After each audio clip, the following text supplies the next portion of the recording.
Hello, I'm Bob Mizon. I'm the coordinator of the British Astronomical Association's Commission for Dark Skies. And we've been working on the problem of light pollution for more than 30 years now. What is light pollution? It's a very complicated question, but to put it as simply as I can, it's about light being in the wrong place at the wrong time. And everybody, I think, has experienced light being in the wrong place at the wrong time. Glare, light intrusion into your home, sky glow that stops you seeing the stars. If you think about it, wasted light is simply wasted energy. No matter how energy is wasted, it's a problem for everybody. And one only has to look at the glow in the sky over large towns and cities to realize that light pollution isn't just about astronomers. It's not just about a minority complaining about their hobby. It's about wasting lots of money and lots of energy. There are lots of other facets of light pollution, such as the effect on wildlife, human health. Do you really know what happens to you when light sort of falls on your eyelids when you're asleep? It's a complex question.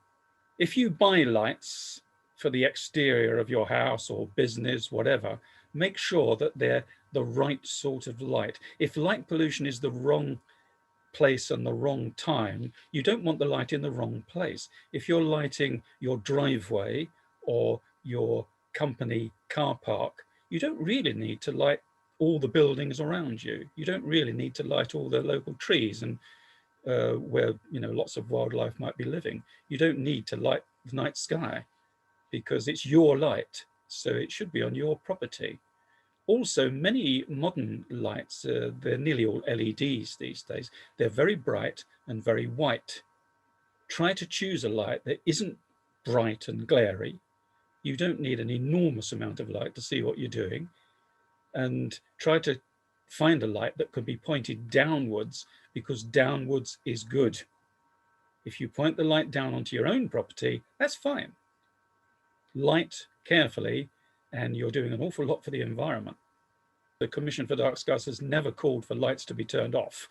I mean, ever since Edison and Swan invented electric lights more than 150 years ago, it's been a great friend, a great benefit to the human race. But of course, we need light that's necessary.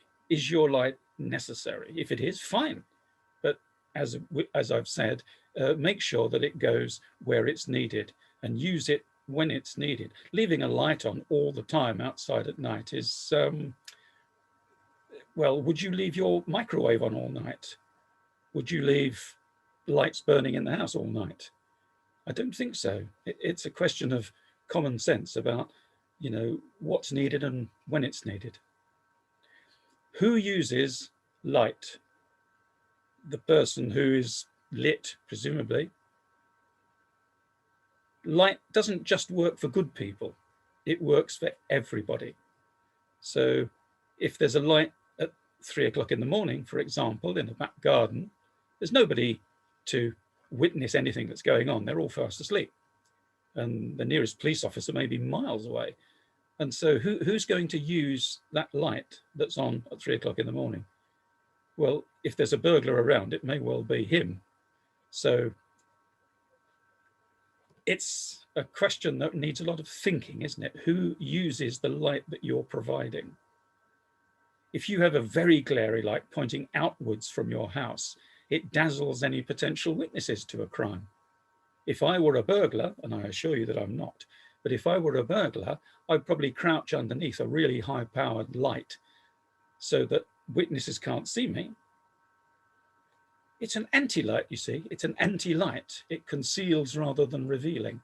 If that light were pointed downwards, any witness who happened to be passing might be able to see what's going on. But I certainly wouldn't stare at a really dazzling light. I'd just proceed on my merry way, and whatever's happening there, I've no idea. So it's a very complicated question. The answer to the question, do we need light to prevent crime, is by all means have a light.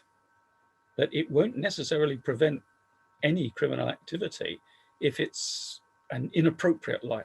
Simple answer to that one, nobody knows. Energy prices change all the time. The number of lights varies all the time. People are buying them in large quantities for supposed security or to illuminate what they're doing in their houses, garages, driveways, gardens. Nobody really knows. There have been attempts at estimating how much light is wasted, but it's only based on sort of back of the envelope calculations. We don't know how many road lights there are and at what angle they're set and where the light goes from them. We don't know how many people have exterior lights and how they mount them.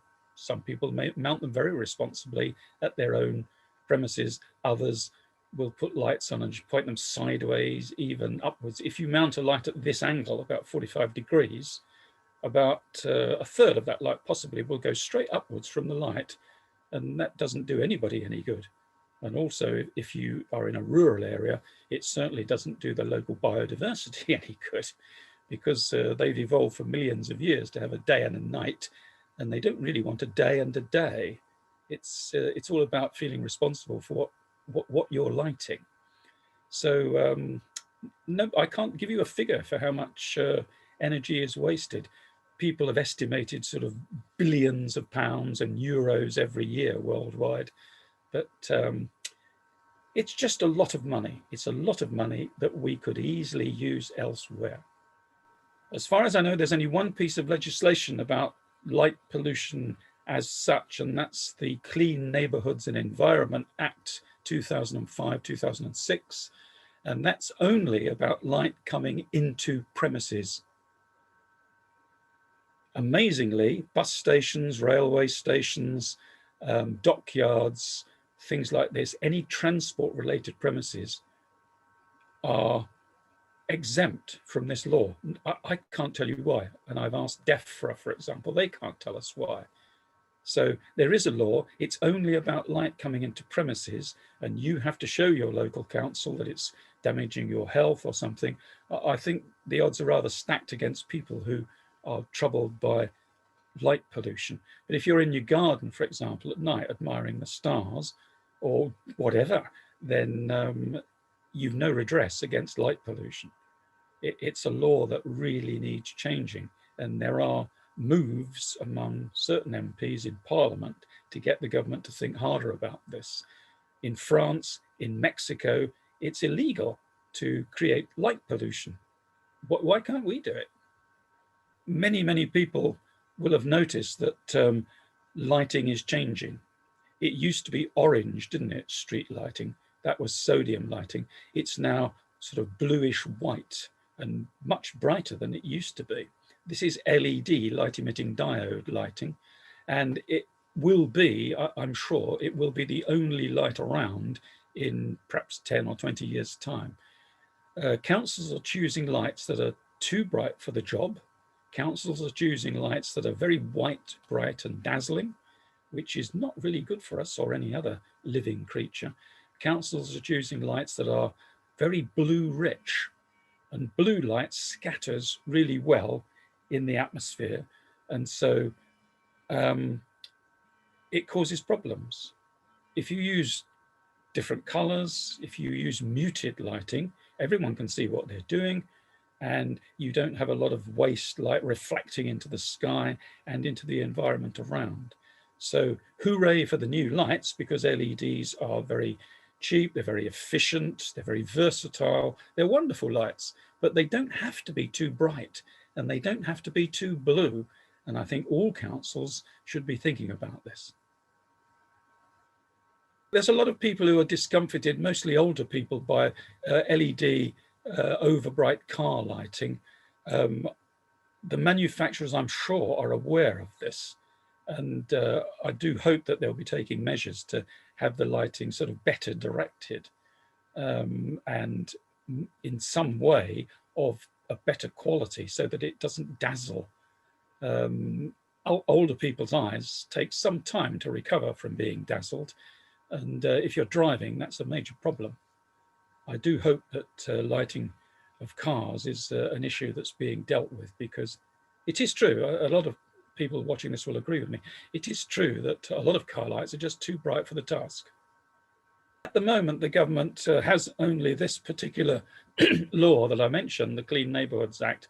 But I did say that there's a group of MPs who are quite interested in persuading the government to take a much closer look at light pollution.